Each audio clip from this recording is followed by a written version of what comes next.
In our crawler competitions, I prefer a wide front and a narrow rear. I'm going to show you why on the table and the rocks. Let's go. The easiest explanation is as simple as you might think. With the front being wide, you can steer it. Left, right, you can position the front. The back generally follows. Now, in a competition setting, you can use your steering, all that, and kind of jiggle it a little bit and make the back usually fall down. So usually it goes downhill when you do the jiggle Rooney on this thing, right? So once you get that going, you can kind of position the back, but having a narrow rear is kind of got its benefits. Now, when you go too wide on the front, circuit events, all that stuff like that, you got to have the body, got to be a certain distance from the inside. I believe the body has to be the same as the inside of the tires. I believe that's how that works. I don't do a lot of circuit events, but this right here clearly does not follow that rule, if it is a rule. But for us, we don't, use circuit rules when we compete, because with us, we're here to run the trucks we build and the trucks that we want to have fun with. So, but anyway, let's get into this a little bit more. In this position, you can clearly see the difference in width. It's pretty drastic, right?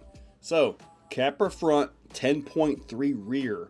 Now, the wheels are by Boom Racing, and they're the Pro Build wheels. So yeah, I can adjust the offsets on those to make this different. So the rear wheels actually have a different offset than the front. The rear could actually be narrower, but I kind of didn't want it that much narrower, right? The front is about as narrow as I can make it.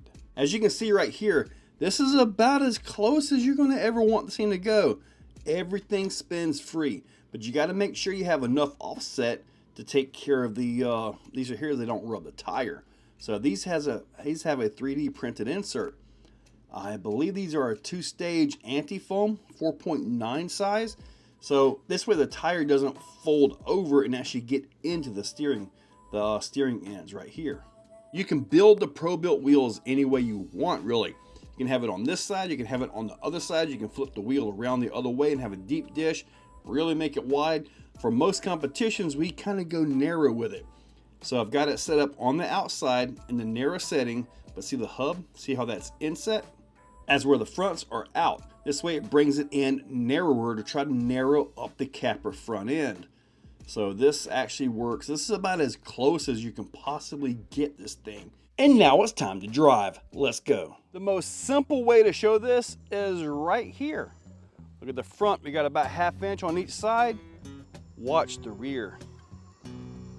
You got probably 1 inch on each side. That makes a huge difference when you're in competition. This is another example. You're making the climb, you're doing everything perfect, and you gotta make it up through this. Okay, well, you can position that front, you can work that front around, you can make that thing climb.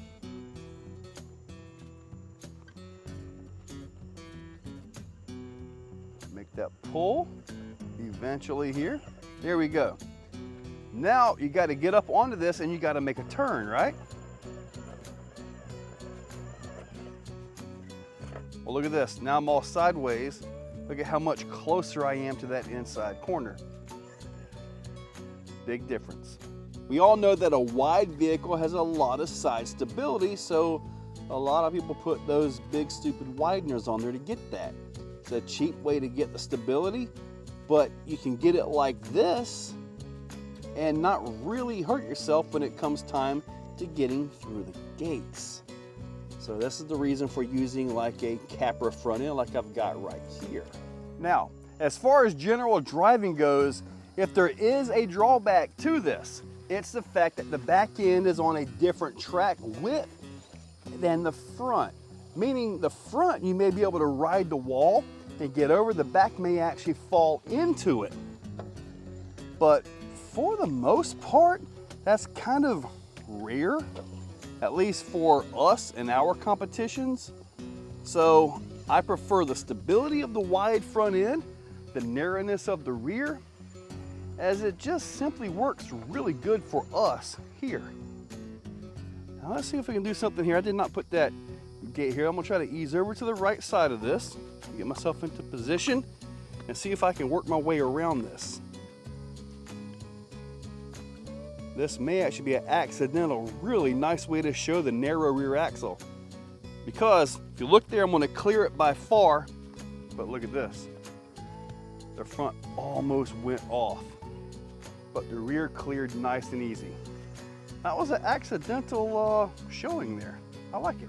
Go ahead and drop into all the nasty here. Let's see what we got. See the front end, see how wide that was? Almost cost me an issue there. See if I can make the hard. Now look at the back end right here. See how it's trying to climb?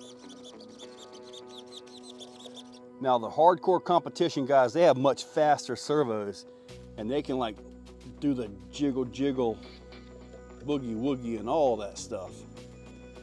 Let's see what we got coming up here.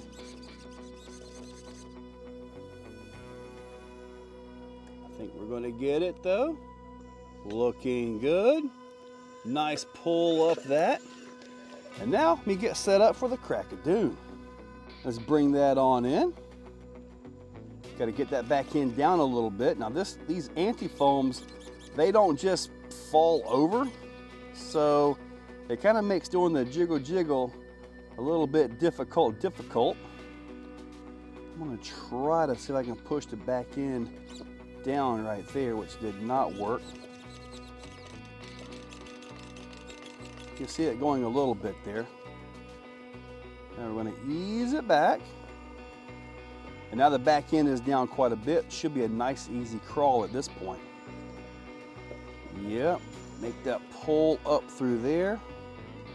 I'm going to let that front downfall into the crack here. Right into there. And this should make the pull. We'll find out here in just a second.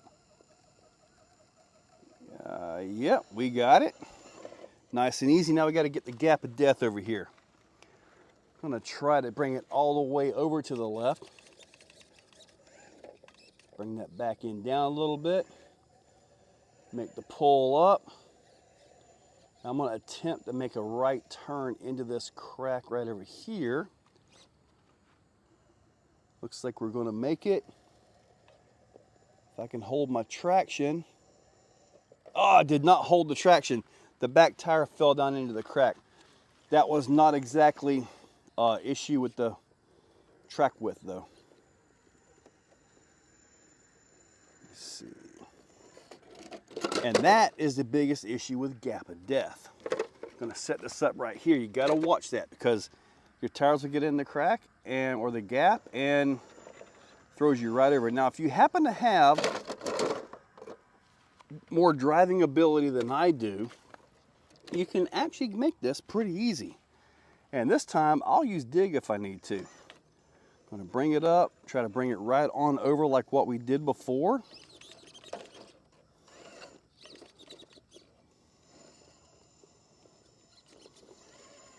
There we go.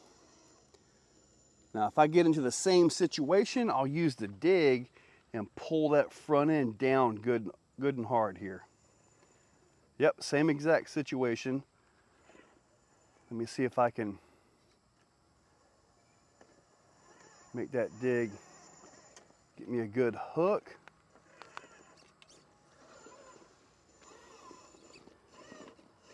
Gap of death is being a major pain today, isn't it? Yeah. Not playing fair today.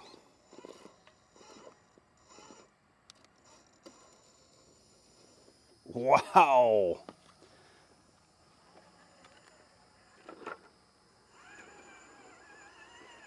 So you know what I'm going to do? There's another way up these things. Fly. Yeah, gap of death was deadly today. Wow. And one final climb with a wide front end. With a wide front end, you can use that to your advantage. Like you can get that front end over on top of stuff like this and get a physical gravitational traction hold on this. And you can make climbs pretty darn crazy like this right here. Going straight up Crowley is a no-go for this truck, but going like that actually works out okay. Now I gotta not bounce it the wrong direction.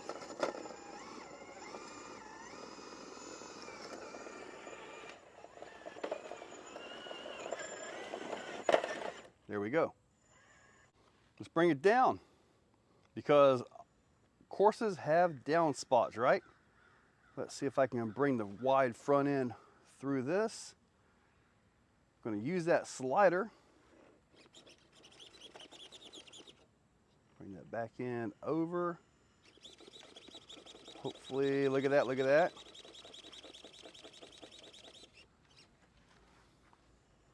And we're done. Well, hopefully I was able to show you a little bit about the wide front, narrow rear. Now, you can also, if you did, like I mentioned, the stupid wideners, okay? What you can do to kind of mimic this will be to actually get wideners just for the front, but not the 1-inch ones, not that stuff, you know? That just gets crazy. You get with so much wheel scrub that you really strain the servo and all that stuff.